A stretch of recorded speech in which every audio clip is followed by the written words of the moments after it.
Hello guys, in this video I'm going to show you how to create an edit replay in the Lightroom app. But before that, don't forget to subscribe and leave a comment down below, because at 10,000 subscribers I'm going to show you my whole YouTube revenue statistics and growth strategy. So without further ado, let's just jump right into it. First we have to open up the Lightroom app. And here in the Lightroom app it usually opens up in the gallery. We have to select the picture that we want to edit. Let's say it's this one.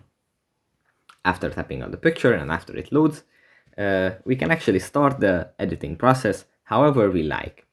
After we created our image and after we are finished with editing it, we have to find these little three dots in the top right corner that are connected.